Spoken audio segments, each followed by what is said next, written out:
गल ना कदे करे मेरे हक दी।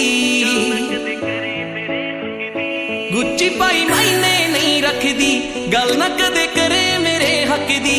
मेरे लिए एक पल ना तेरे को गुट ते तेरे